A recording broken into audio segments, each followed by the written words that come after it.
نے پوچھی ہے امامت کی حقیقت مجھ سے۔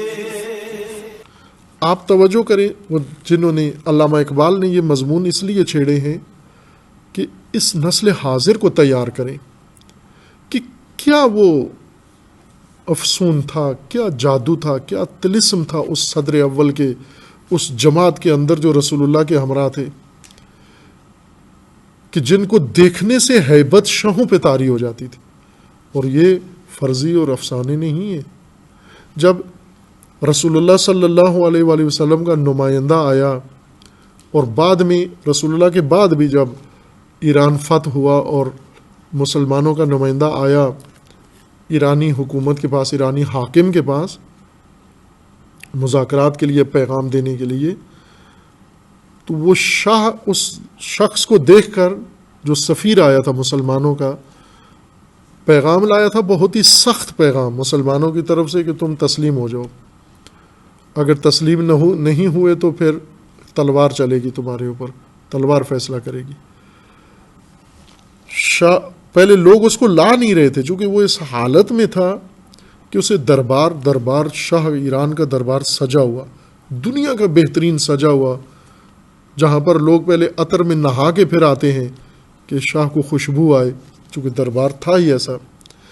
اس میں یہ شخص آتا ہے میدان جنگ سے، جو ظاہر جنگ کی حالت میں کئی ہفتوں سے نہایا نہیں ہے، کئی ہفتوں سے اس نے بال نہیں کٹوائے، کئی ہفتوں سے اس نے بالوں میں کنگھی نہیں کی، داڑھی ہے اس کی ریت بھری ہوئی اس کے اندر، سر کے بال ہیں، پگڑی باندھی ہوئی ریت سے اٹی ہوئی ہے، اور اس کے اوپر ایک بوریا، ایک جانور کی کھال کا ایک مثلاً عبا بنائی ہوئی ہے، اور تلوار اس نے لٹکائی ہوئی ہے، اور جوتے اس کے اسی سطح کے، یعنی ایسے لگتا تھا جیسے کوئی غار سے نکل کے آیا ہے یہ شخص۔ اور وہ کہہ رہے تھے اس کو دربار میں کیسے شاہ کے پاس لے کے جائیں، اور وہ مصر تھا کہ میں نے ایسے ہی جانا ہے۔ وہ گیا اندر، اب شاہ کا دربار کتنا باروب، وہاں پر افراد نیزہ بردار، وہاں پر ہر طرح کے وزیر وزراء، ایک ٹھاٹ باٹ ہے شاہ کے دربار کے اندر، عمارت اتنی باشکوہ ہے وہاں پر، انسان دیکھ کے حیران ہو جاتا ہے۔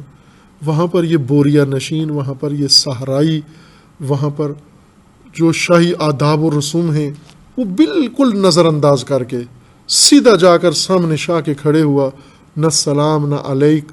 شاہ نے پوچھا تو نے سلام کیوں نہیں کیا؟ کہا ابھی تو سلام کے قابل نہیں ہے، کافر ہے تو ابھی۔ کیا پیغام لے کر آیا ہے؟ پیغام یہ لے کر آیا ہوں، یا تسلیم ہو جا یا موت کے لیے تیار ہو جا۔ اکیلا بوریا نشین، شاہ کی پوری فوج کھڑی ہوئی ہے وہاں پر۔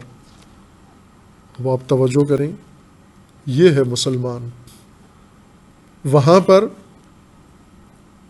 دوسروں نے کہا اس کو قتل کروا دو، بدتمیز ہے یہ۔ کہا نہ، اس کا قتل بہت مہنگا پڑے گا ہمیں۔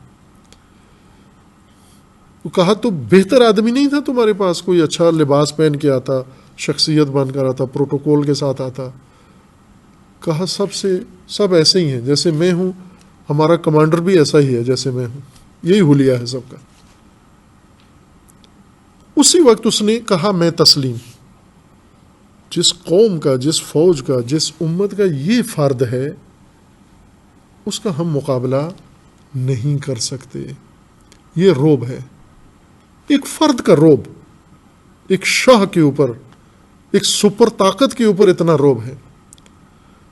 آج تم پتلونے پہن کے انگریزی میں امریکہ کو ڈراتے ہو، انگلش بول کے تم برطانیہ کا جواب دیتے ہو، انگلش بول کے تم انڈیا پہ روب جھاڑتے ہو، انگلش بول کے تم انگریزوں پہ روب جھاڑتے ہو۔ مگر یہ حماقت محض ہے۔ یہ انہیں نہیں پتہ یہ خود باختہ ہے، انہیں نہیں معلوم یہ اداکار ہے، انہیں نہیں پتہ کہ یہ ہماری تہذیب، لباس تیرا ہمارا ہے، زبان ہماری ہے، تعلیم ہماری ہے، ہر چیز تیرے پاس ہماری ہے۔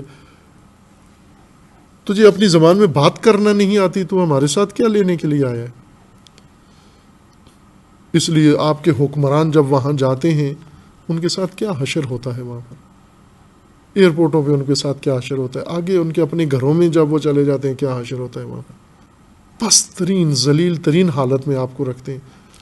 آپ کا روب کب پڑے گا؟ جب آپ خود اپنے آپ میں، اپنی خودی میں ہوگے۔ تمہاری خودی کے ارکان ہیں، تمہاری خودی کے ارکان میں سب سے پہلا رکن بندگی خدا ہے، الوہیت اللہ ہے. اللہ کی الوہیت کا پہلا تقاضا امامت ہے. تم امامت کا پرچم اٹھا کے تم جمہوریت لے کر روب ڈالنے جاتے ہو مغرب کے اوپر، وہ جمہوریت تمہاری جمہوریت سے روب میں آئے گا، وہ تمہاری امامت کے روب میں آئے گا. اس کے سامنے پرچم امامت و ولایت اٹھاؤ، پھر دیکھو اس کی کیا حشر ہوتا ہے. ابھی جن اقوام نے، جن مجاہدوں نے پرچم ولایت و امامت اٹھایا ہوا ہے، ان کا روب دیکھیں دنیا کے اوپر کیسا ہے. امامت کی حقیقت مجھ سے، حق تجھے